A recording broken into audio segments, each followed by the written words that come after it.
கதிர் மிகவும் சோர்வாக வீட்டுக்கு வந்தான்.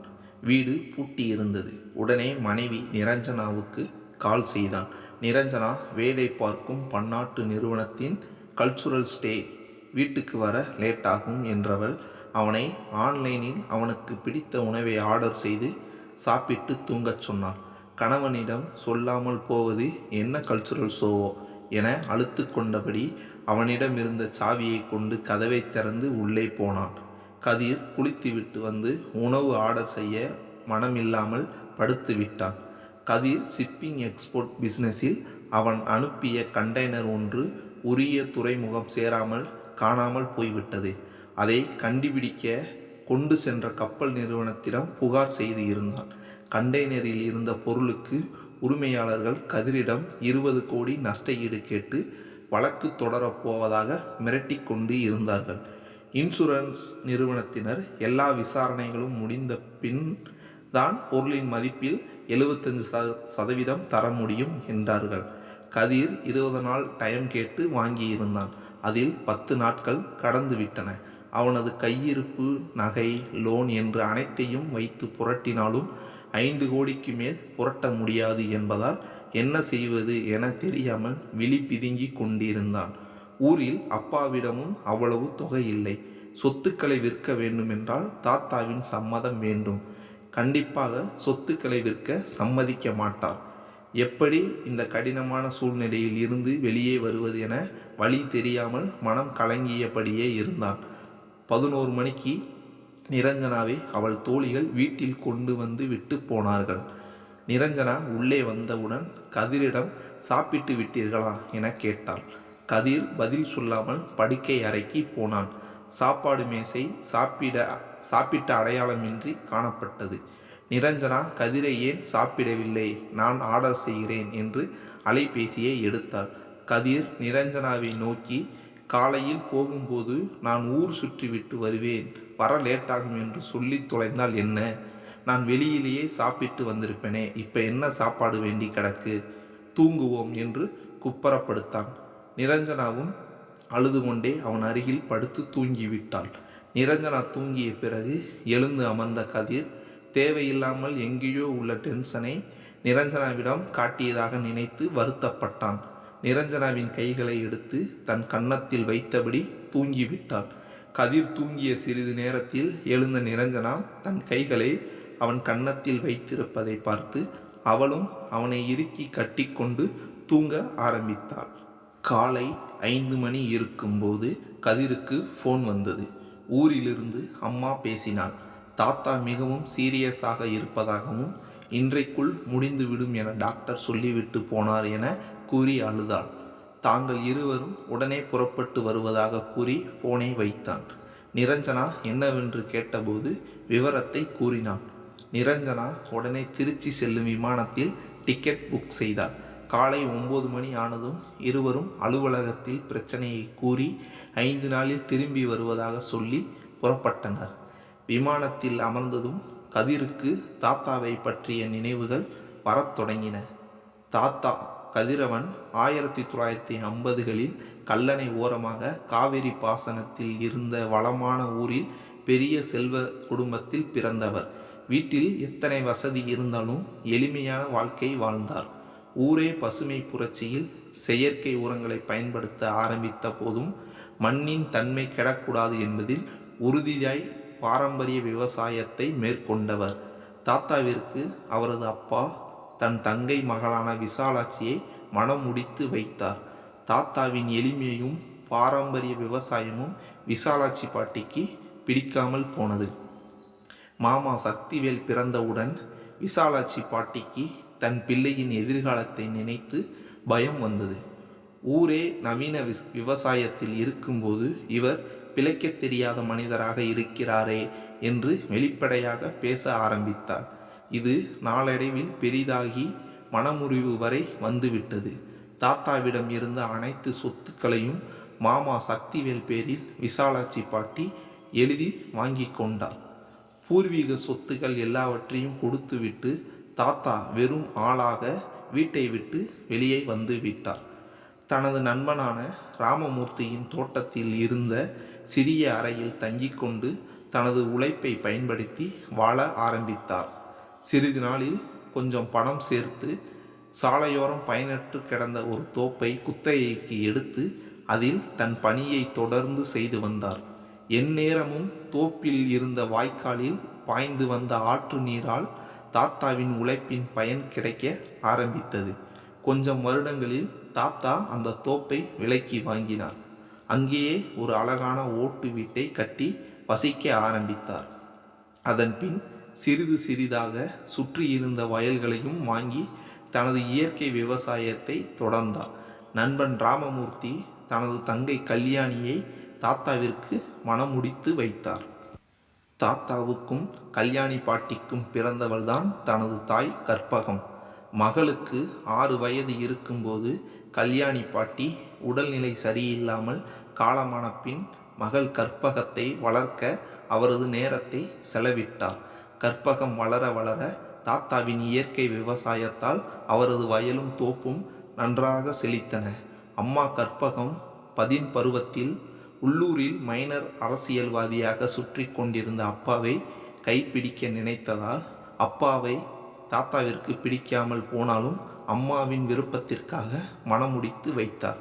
அதன்பின் நான் பிறந்தேன். அம்மா தனது தந்தையின் பெயரான கதிரவன் என்பதையே எனக்கும் வைத்தாள். அந்த சமயங்களில் தாத்தாவின் விவசாயம் பொய்த்து போக ஆரம்பித்தது.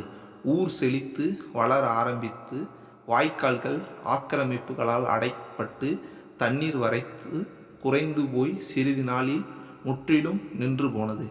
தாத்தாவின் தோப்பை ஒட்டிய சாலை நெடுஞ்சாலையாகவும் பஸ் நிறுத்தம் மாறியவுடன் தாத்தாவின் வயலுக்கும் தோப்புக்கும் பெரும் விலை கொடுக்க பலரும் போட்டி போட்டு கொண்டு தயாராக இருந்தனர். தாத்தா பிடிவாதமாக விளைநிலத்தை தரமாட்டேன் என கூறி போர் தண்ணீரில் இயற்கை வேளாண்மையை தொடர்ந்தார். விசாலாட்சி பாட்டி கூறியது போல அப்பாவும் தாத்தாவை பிழைக்க தெரியாத மனிதர் என கூற ஆரம்பித்தார்.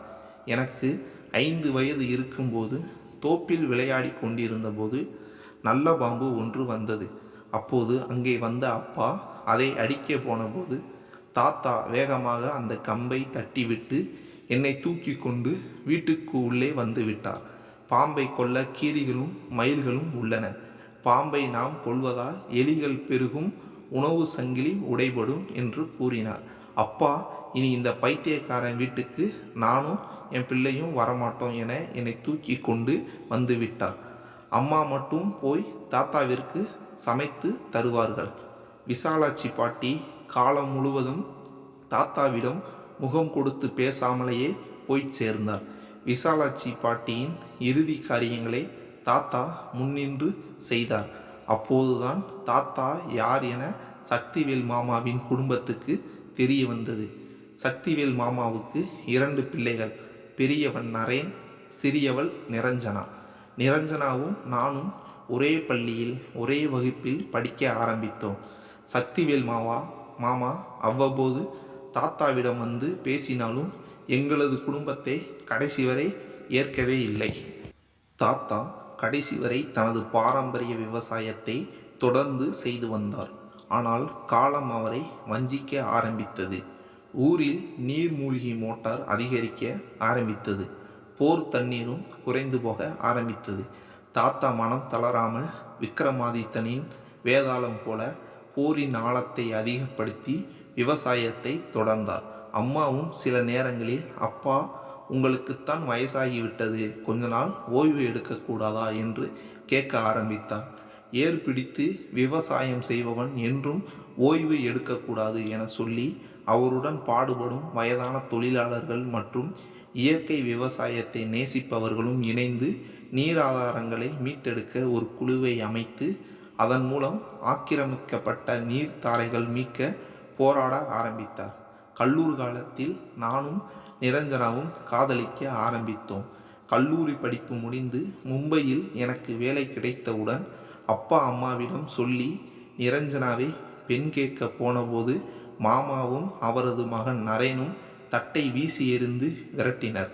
நிரஞ்சனாவும் நானும் பதிவு திருமணம் செய்து கொண்ட பின் சக்திவேல் மாமா நிரஞ்சனாவை தலைமுழுகி விட்டார்.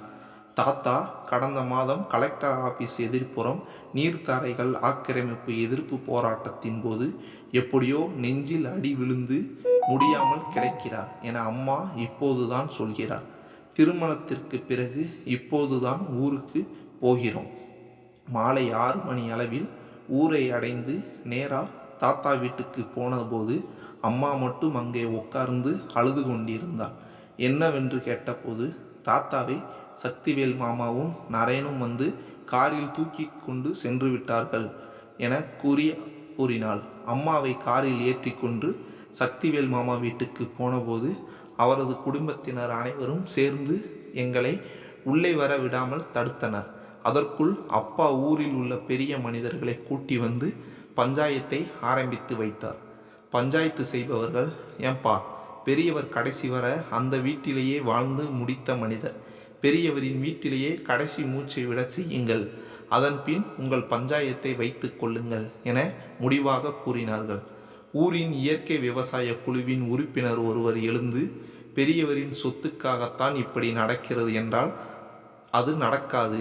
இயற்கை விவசாய குழுவை சாட்சியாக வைத்து பெரியவர் கடந்த வருடம் ஒரு உயில் எழுதி பேங்க் லாக்கரில் வைத்துள்ளார். அதை அவரது மறைவுக்கு பின் தான் படிக்க வேண்டும் என்று சொல்லியுள்ளார் என அவரும் அவரது குழுவை சேர்ந்தவர்களும் சொன்னார்கள். சக்திவேல் மாமாவின் வீட்டில் இருந்து தாத்தாவை அவரது வீட்டிற்கு கொண்டு வந்து விட்டோம். சக்திவேல் மாமா நரேன் மட்டும் வீட்டிற்கு உள்ளே வந்தனர். சொந்தக்காரர்கள் அனைவரும் வெளியே நின்று தாத்தா எப்போது போய் சேர்வார் என காத்திருக்க தொடங்கினர். தாத்தாவிற்கு பேச முடியாமல் போனாலும் என்ன நடக்கிறது என்பதை உணரும் சக்தி இருந்தது போல என்னையும் நிரஞ்சனாவையும் அழைத்து கையை பிடித்து கொண்டு அழுதார். தாத்தாவின் கண்கள் பின்னாலே தோட்டத்து பக்கம் பார்த்து கொண்டிருப்பதால் அனைவரும் தோட்டத்தின் மரநிழலில் அவரை படுக்க வைக்கச் சொன்னார்கள்.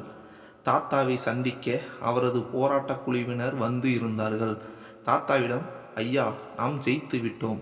ஆக்கிரமிப்புகள் அகற்றப்பட்டு நமது வாய்க்காலில் இன்று தண்ணீர் வருகிறது.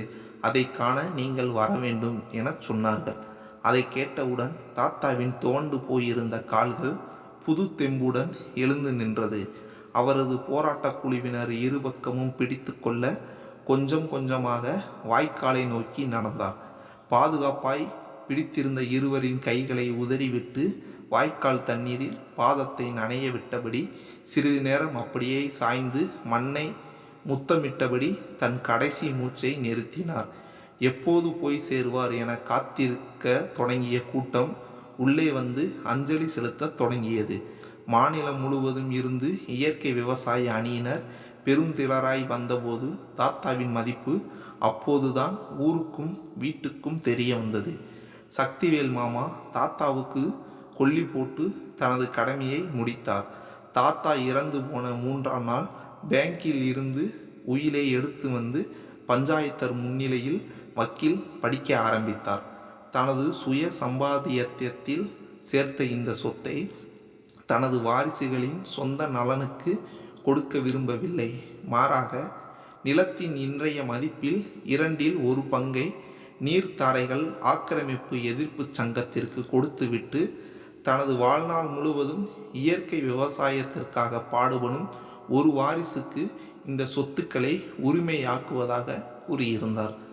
தனது வாரிசுக்கள் கதிரவன், நரேந்திரன், நிரஞ்சனா மூவரில் யார் இந்த நிபந்தனைகளுக்கு ஒத்துக்கொள்கிறார்களோ அவர்களுக்கு சொத்து சேரும் என தனது சொந்த புத்தியுடன் உயிலில் எழுதியிருப்பதாக இருந்தது.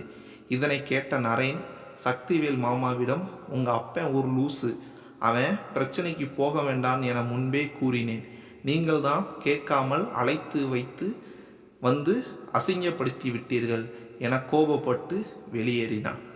எனக்கும் தாத்தாவின் மேல் முதலில் கோபம் வந்தது. எனக்கு பிஸ்னஸில் இருக்கும் ஃபைனான்ஸ் ப்ராப்ளத்தை எப்படி சரி செய்ய போகிறேன் என தெரியாமல் அப்படியே தூங்கி போனேன். கனவில் வந்த தாத்தா, உனது பிரச்சனை சரியானால் நீ எனது பிரச்சனையை சரி செய்வாயா என கேட்டவுடன் திடுக்கிட்டு எழுந்து அமர்ந்தேன். கனவு என நினைத்து மீண்டும் தூங்கிவிட்டேன். 2 நாளில் மும்பை புறப்பட்ட போது அம்மா காரியங்கள் முடிக்கும் வரை இருக்கலாமே என கேட்டாள். எனக்கும் ஆசைதான் அம்மா, ஆனால் கம்பெனியில் ஒரு பெரிய பிரச்சனையில் உள்ளேன். அதை முடித்தவுடன் தான் எனக்கு அமைதி கிடைக்கும் என சொல்லிவிட்டு விமானத்தை பிடித்தேன். மறுநாள் ஆபீஸ் போனதும் ஒரு ஆச்சரியமான செய்தி காத்திருந்தது. காணாமல் போன கண்டெய்னர் கிடைத்து சரியான துறைமுகத்திலும் போய் சேர்ந்துள்ளது. இதனை கேட்டபோது தாத்தா கனவில் வந்த போனதுதான் ஞாபகம் வந்தது. நிரஞ்சனாவிடம் அனைத்தையும் கூறியபோது அவள் தனது விருப்பத்தை தெரிவித்தாள். தாத்தாவின் காரியம் நடக்க இருந்த முதல் நாள் நிரஞ்சனாவுடன் ஊர் போய் சேர்ந்தேன். தனது கம்பெனியை விற்று மேலும் சில கடன் வாங்கி தாத்தா கேட்ட தொகையை நீர்த்தாரை ஆக்கிரமிப்பு எதிர்க்கும் அமைப்பிற்கு வழங்கி தாத்தாவின் நிலத்தில் மண்ணை வணங்கியபடி இயற்கை வேளாண்மை செய்ய கையில் மண்வெட்டியுடன் இறங்கினேன்.